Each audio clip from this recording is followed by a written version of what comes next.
Welcome back for the third edition of Overtime, your home for sports news around the Pitt State campus, along with sports insight from across the nation. This week we've got an update on baseball, softball, and our opinions about everything from Tim Tebow to Tiger Woods. So stay tuned to your home for college sports here on Overtime. Luda. Now I may not be the worst or the best, but you gotta respect my honesty. And I may break your heart, but I don't really think there's anybody as bomb as me. So you can take this chance in the end, everybody's gonna be wondering how you deal. You might say this is ludicrous, but tie your cruise. Baseball season is in full swing, and the Gorillas are currently sitting in 8th place in the MIAA with an 8-14 conference record.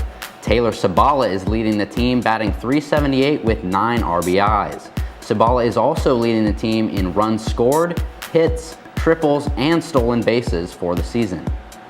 On the women's side, the softball team holds an 11, 12, and 1 overall record, right around 500. But they've only actually played 2 games in their conference, neither of which they won.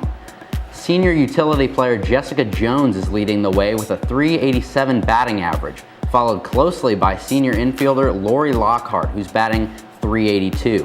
The Gorillas will be in action at home April 2nd and April 3rd, with both games starting at 3 p.m. In men's basketball news, the search for a coach to replace the legendary Gene Iba has officially begun.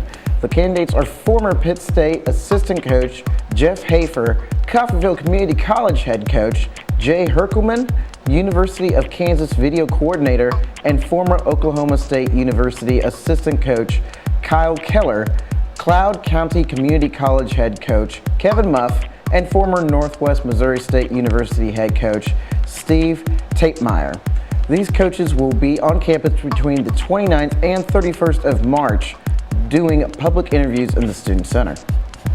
Now we're going to go ahead and move on to our national news portion of the show, where Brandon and I will give our opinions on things going on outside of Pittsburgh, Kansas.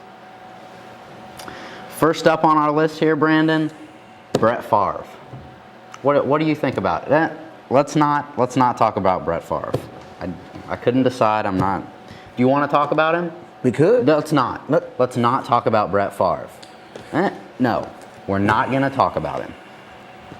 Second up on the list, March Madness. There have been a lot of upsets going on. We've got Butler in the Final Four. I don't even know where Butler is. I know it's very close to Indianapolis, where the Final Four is actually happening about 7 miles away from their home campus. So they're going to have a big crowd there. But I have not heard of Butler. I don't know who they are. You know, I'm still kind of heartbroken about KU. They lost to Northern Iowa. And they have a lot of corn-fed boys on that team. Corn-fed or not, I'm very upset that KU lost. Barack Obama had them going to the national championship and winning the national championship. If we can't trust Barack Obama, Brandon, who can we trust to make our bracket decisions for us? Sounds like you're a Republican. Well, I don't even know what that means. I don't even know who you are anymore.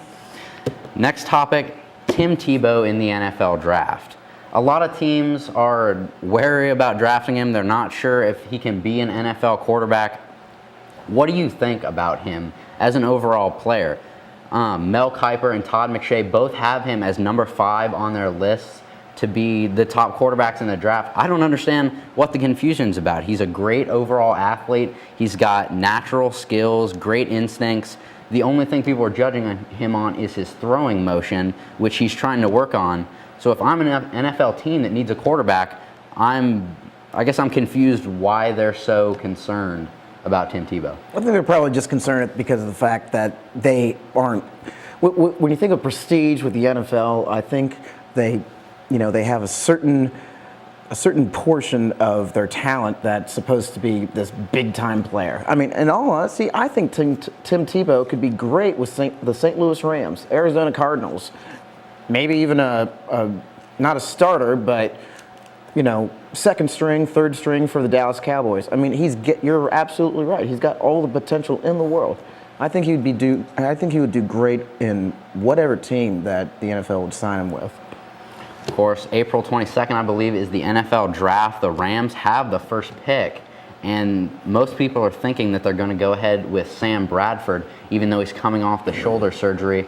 And he actually just threw today for Oklahoma's Pro Day, and they're going to see if his shoulder, if he's babying it, if he's throwing. I don't know what goes through NFL scouts' minds, but they're going to go ahead and decide if a team wants to draft it. I tell you what, the whole Sam Bradford thing, I mean, I saw that Texas game when he injured his shoulder, and it was just, really, you just got to be tough. You got to toughen up. I used to be a wrestler. I broke my neck. I have 3 herniated discs in my neck right now, and I wrestled with a neck brace on. Rub some dirt on it, like John Madden says, and just go out there and play some football. Well, I'm not sure how well you would do in Division I college football, but we know that Brandon would play through an injury, and he also believes that Sam Bradford is a baby. That's right.